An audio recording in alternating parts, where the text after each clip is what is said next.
आप देख रहे हैं द हिडन न्यूज। हम लाते हैं सच्ची खबर आपके सामने।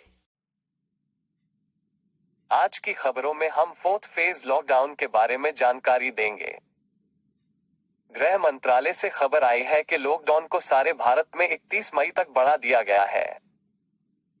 कोरोना वायरस की बीमारी को नियंत्रण करने के लिए सारे भारत में लॉकडाउन अमल में था, जो 17 मई की रात को पूरा हो गया। गृह मंत्रालय से खबर आई है कि लॉकडाउन को 31 मई तक एक्सटेंड किया गया है। अब देखेंगे कर्नाटक की लॉकडाउन की खबरें। कर्नाटका में लॉकडाउन को बढ़ा दिया गया है। सारी दुकानें खुली रहेंगी, कैब्स और बसेस भी चलेंगे, ट्रेन्स भी चालू हो जाएंगे। अब देखते हैं डिटेल खबरें। कर्नाटक के मुख्यमंत्री बीएस येदियुरप्पा ने सोमवार को बेंगलुरु के विधानसौधा में लॉकडाउन के चौथे चरण के संबंध में केंद्र द्वारा जारी दिशा निर्देश को लेकर राज्य के मंत्रियों और वरिष्ठ सरकारी अधिकारियों के साथ बैठक की। सीएम येदियुरप्पा ने घोषणा की है कि कर्नाटक में सड़क राज्य परिवहन निगम की बसों और प्राइवेट बसों को चलाने की अनुमति दी जाएगी और रविवार को पूरे राज्य में तालाबंदी होगी। मुख्यमंत्री बीएस येदियुरप्पा की अगुवाई वाले कर्नाटक सरकार ने चल रहे राष्ट्रव्यापी लॉकडाउन चौथे चरण में और अधिक छूट दी है। कर्नाटक सरकार ने सोमवार को सभी 4 राज्य परिवहन निगम की बसों को कल से रेड जोन और नियंत्रण क्षेत्रों को छोड़कर चलाने की अनुमति दी। रेड जोन के अलावा सारे दुकानों को खोलने की अनुमति दी गई है। सिर्फ कर्नाटक के अंदर की सारी ट्रेनों को भी चलाने की अनुमति दी गई है। सरकार ने स्पष्ट किया है कि केवल 30 लोगों को बसों में यात्रा करने को अनुमति दी जाएगी और फेस मास्क पहनने और शारीरिक दूरी बनाए रखने को अनिवार्य किया है। टैक्सी, ऑटो और कैब के लिए ड्राइवर के साथ अधिकतम 2 यात्रियों को अनुमति दी जाएगी। सैलून और स्पा अब खोल सकते हैं। पिछले सभी लॉकडाउन ऑर्डर में सलाह के अनुसार मॉल और शॉपिंग कॉम्प्लेक्स बंद रहेंगे।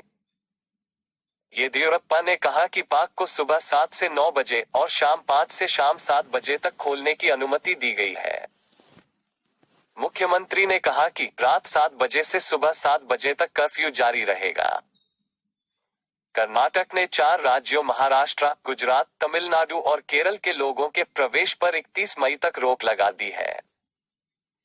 कैब एग्रीगेटर्स ओला और उबर को भी कल से टैक्सी चलाने की अनुमति होगी। सभी घरेलू और अंतर्राष्ट्रीय यात्रियों के लिए 14 दिन का क्वारंटीन अनिवार्य होगा।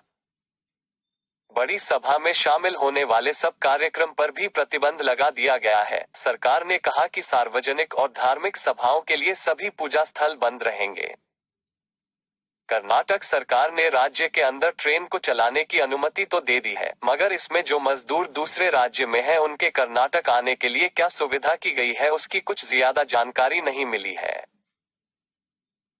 कर्नाटक सरकार को और एक जरूरी बात ध्यान में रखना चाहिए और रेलवे के अधिकारियों को भी बता देना चाहिए कि एक दिन में कितनी ट्रेन है और उसमें कितनी सीटें हैं। उस हिसाब से ही यात्रियों को चालू टिकट्स दें। सामान्य समय की तरह अगर अधिक टिकटें दे दी गई तो ट्रेन में शारीरिक दूरी को बनाए रखना नामुमकिन हो जाएगा।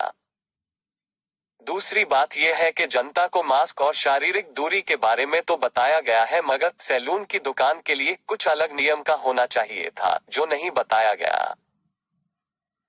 क्योंकि सैलून यानी नाई की दुकानों में शारीरिक दूरी बनाए रखना संभव नहीं है। यहाँ पर मूंछ और नाक के बाल काटने से कोरोना के बढ़ने के चांसेस हैं। इसलिए सैलून की दुकानों में मूंछ और नाक के बाल काटने पर रोक लगाई जाना चाहिए, या तो मूंछ और नाक के बाल काटने के पहले हर बार सैनिटाइजर का इस्तेमाल करने को जरूरी कर देना चाहिए। इसी तरह के छुपी हुई खबरें आपके सामने लाने के लिए हमारे YouTube चैनल को लाइक और सब्सक्राइब करें। इससे हमारा हौसला बढ़ता है। धन्यवाद।